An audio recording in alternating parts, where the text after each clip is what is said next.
Well, greetings everybody and welcome to the 2017 Autumn Jam.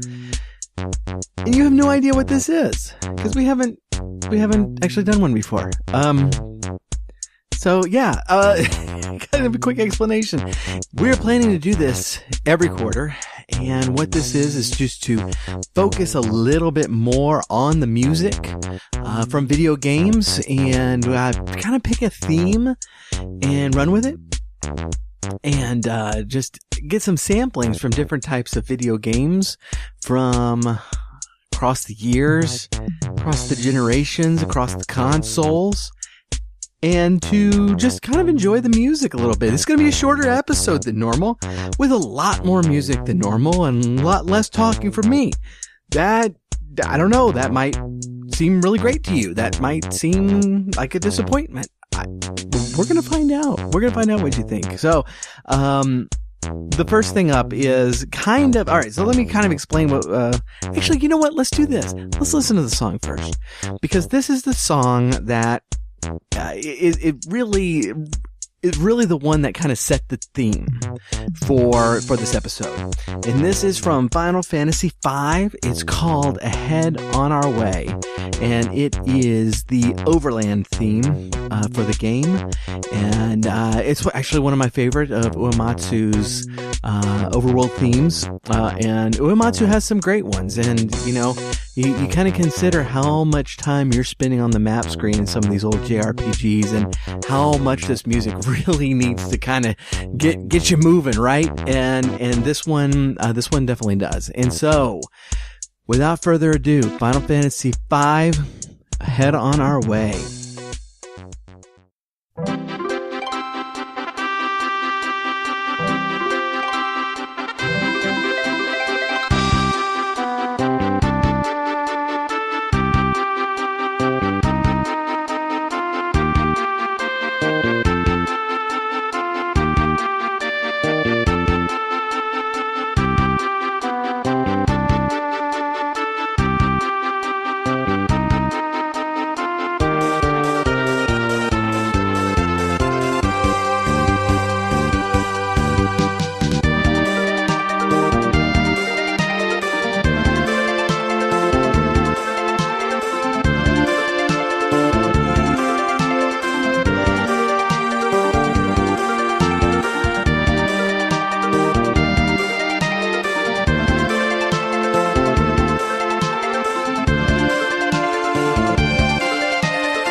All right, that was great. Like I said, that's actually one of my favorite of the overworld themes. It really kind of gets you in the mood to kind of get up and get going with it. Sometimes more than a lot of the overworld themes. And that's going to be our theme for today, is not necessarily overworld themes, but just kind of those tunes from video games that you listen to when you're journeying, when you are on the move, traveling, it's kind of that let's go on an adventure type of song. Is when, Bilbo leaves his house and is traipsing through the countryside. This is the song that is playing. And we're crossing genres. You're talking about Bilbo, but you know what I mean. So a lot of these are going to be overworld themes. And some of them are not. And when we get to Earthbound, that's going to be a really soon exception to this rule. But first, I want to get to the one that kind of kicked it off for, quite frankly, nearly all of these. Dragon Warrior, what we call Dragon Warrior here in the States, what Japan intended to be called Dragon Quest.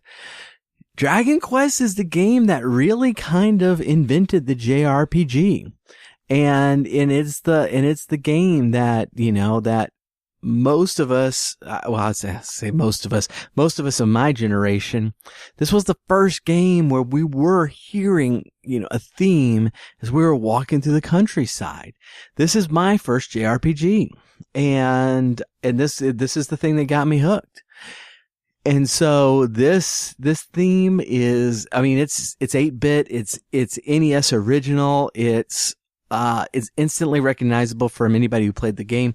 There are not that many musical tracks on this game. There really aren't. It would be Uematsu a little bit later when Final Fantasy I who would really kind of tie music into the events of the game and have it start telling a story more like an opera. Dragon Warrior / Dragon Quest, it really is, more situational. You got the fight theme, you got the dungeon theme, you got the town theme, you've got the overworld theme, and there might be a couple more in there, but mainly that's what we're dealing with. And so this is the overworld theme, and it's a personal favorite of mine. So let's get to it.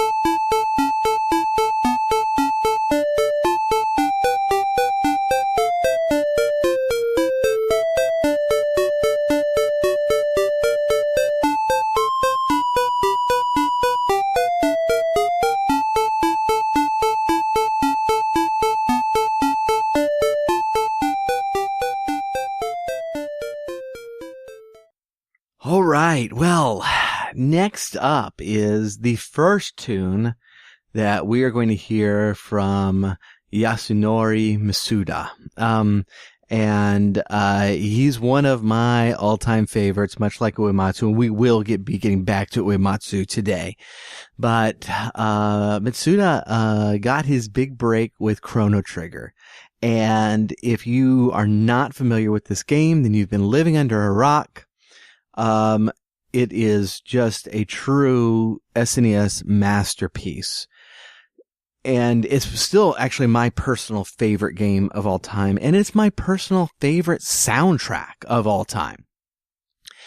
Mitsuda, as I understand it, was kind of working sound effects over at Squaresoft at the time, now Square Enix, and kind of complained about it. And so he was given Chrono Trigger to kind of prove himself. And he literally worked himself into the hospital on this soundtrack. And it shows. It's simply amazing. Now if you played the game, okay, so this is kind of the thing with this game. It's a time travel game. And so there are several main eras that you can go to, okay? And so you start in the year 81,000 and you soon skip over to 600 AD. But there's also the far future, I think it's 2300. the far past, which is like 12 million BC, and I think what they're calling the Dark Age, which is 12,000 BC. I might be getting those numbers wrong because I'm going completely off of memory here. But the point is that each era really has its own tone and its own sound and its own, visual, tone and identity. And it's really cool the way they deal with the different feels of the different times and that sort of thing. So each one of these eras has its own overworld theme. And so while it's exceedingly difficult for me to pick out a particular one from this game to delve into, because let's face it, it's not going to be terribly long before we do, a series of episodes on Chrono Trigger music, and then we'll probably follow it up with a series about Chrono Trigger story and gameplay. It's a magnificent game, but I decided to go with the Middle Ages, the 600 time era, which I think has a really it's actually one of my favorite eras, partially because Frog is my favorite character, and that's the time period that he comes from. And also you have what I think to be the best JRPG level ever created, which is Mage's Castle in 600. And that castle, if you get to watch a Let's Play, if you haven't played it, watch a Let's Play, or my favorite speedrunner, Puexel, runs Chrono Trigger quite a bit. Check out one of his videos from A Games Done Quick or something like that. And just the amount of detail in that particular level, you end up fighting, I think 4 different bosses, and each one has a very distinct style, and it's just, it keeps the game from just becoming bogged down by its own battle system. So 600, we're going to jump on that right now.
I'm telling you, I could listen to that all day long, and I have at times, I definitely have when I was playing that game. Spent a lot of time on that game, and I have played it multiple times with the New Game Plus feature, which is fantastic. But it is time to move on. But we are going to stay in the Super Nintendo world for just a little bit longer. This is going to be a kind of complete break from what we've been hearing, because Earthbound is a weird game, and it has a weird soundtrack. And I preface that because you're going to notice, if you haven't played the game, you're going to notice that this is the sound, this particular song is a little bit off and not what you're expecting. And I'm going to be frank, this is one of the most normal songs in the entire game. All right. It's just a weird game that is fantastic. And, it's actually the soundtrack that I've been listening to lately. It's very ambient. It's, a lot of electronic music, but it conveys the mood of the game so wonderfully and adds so much. And it really is just simply a masterpiece. So we're going to, this theme is now, Earthbound's interesting. It does not have an overworld. All right. Everything is happening, in the towns or on the streets. Okay. So it's set in modern times, and you start off in a particular town, then you go to the next town, and there isn't like, you see a town and you step on the town tile and then you go into the town. It's just all kind of flows together. It's really magnificently done. But this theme is from the first town, which is called Want or Won It or On It. We've already had an argument about how to pronounce this town's name, and I'm not going to go into that again. Suffice it to say, this song is really cool. So let's check it out. Okay. So before we do, all right, let's listen for the electronic influences.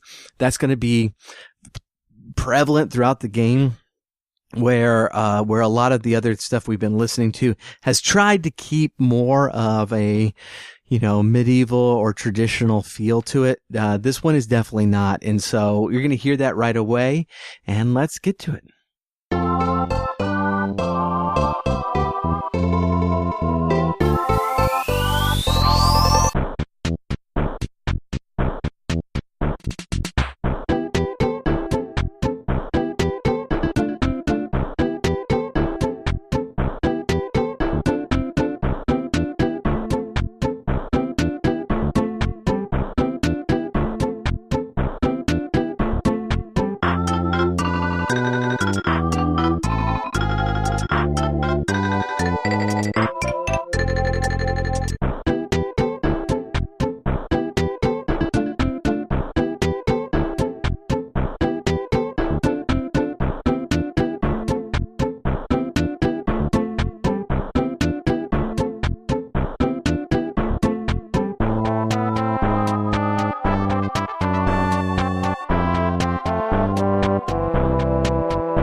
Okay, we are going to start moving forward out of the SNES era now and hit a couple of songs that are post 16-bit.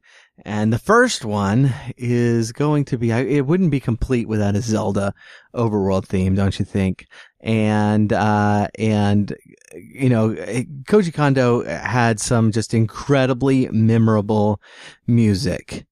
And picking out a particular Zelda one was difficult. But Ocarina, this overworld theme is going to be really good for our purposes because, well, let's face it. I mean, the original Zelda theme is very, very short.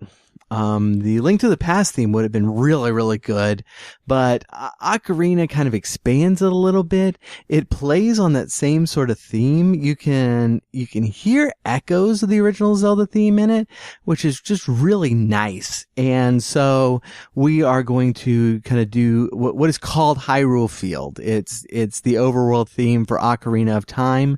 And I think you're going to enjoy it. So let's get into this.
The music's so good.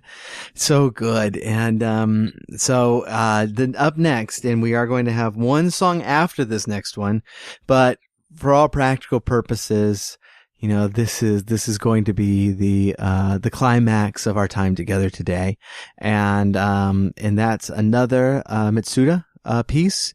He's the one that we listened to with Chrono Trigger, but this is going to be from the sequel to Chrono Trigger, Chrono Cross.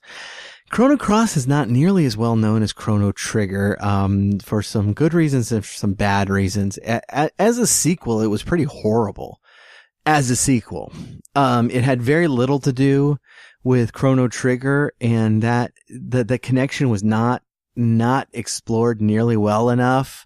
And it left, it's just, you know, if you were going, okay, I loved Chrono Trigger, let's continue this story. It really didn't. As a game, it's really good.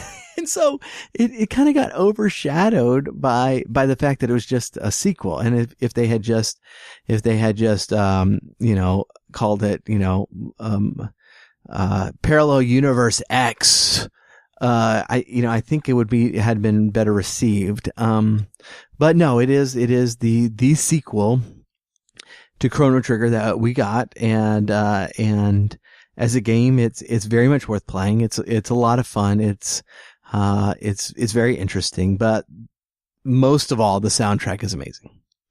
And, Mitsuda, has this piece called Dream of a Shore Near Another World. And it's hard to describe. It's magnificent. It's really hard to convey into words what this piece is about. And, longing. That's the word. I'm longing. And if this was if I wanted to like restate the theme of today, it is that sort of longing that longing that's causing you to go do something, to get up and change something, to travel somewhere, to move, to go and do. And that's what this song captures so incredibly well. And so I'm very pleased to bring you this piece, and I am very excited to listen to it again.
that's so amazing. I honestly, I wanted to just in the program there. But I'm contractually obligated to bring one more piece. And so I shall. This is actually the overworld theme for Final Fantasy IX. It's called Crossing Those Hills, but the version you're going to listen to is actually the version that we, the Techno Funk Boy, did. And we covered it on our tribute to Uematsu's music, which is called the Final Fantasy Mixes. The link to this is in all of our show notes, but we're going to put it in there again. And, to get to the show notes page today, the link is going, the full show notes, the link is going to be in the show notes of this episode, but you're going to want to go to technofunkboy.com/autumn 2017. Autumn 2017. That's where it's going to be. And so, that's going to be the full, the links to all of these songs that if they are still available on Soundtrack, you're going to be able to take the links and go there. If not, we're going to try to find, some version of it that you can at least listen to again. But the links to get this this cover album will be in there. And, I do hope that you'll consider it. There's 10 kind of extended tracks on it. That it's still even though it's 10 tracks, it's still an hour long, album, because, we really, we were trying to kind of mix these songs into kind of, electronic dance music, tracks and, as kind of our way of showing our appreciation to Uematsu while putting his music in a new form. And so, the tracks are good and lengthy as you'll see in this one. But please enjoy it. We're going to let this one take us out. I thank you so much for joining me today. I had a lot of fun doing this, and we are going to do this every quarter. It'll be sometime in the season. So, it's already November, so we're a little bit late in this season. Maybe January will be the next one, or might be February. I probably won't do it in December simply because there's not really any Christmas games, and so I would feel obligated to do like a Christmas themed one, and there's just not that. And so I'm gonna bid you farewell right now and let Techno Funk Boy take us out. Thank you again. We're going to have a regular episode again next week. I hope you'll join us. It's a lot of fun episode. We're going to have a couple of episodes in a row where we're tackling a topic instead of a particular game. And the next one is going to be, is esports actual sports, and do esports belong in the Olympics? And then following that, we have a great interview, about our backlogs or piles of shame.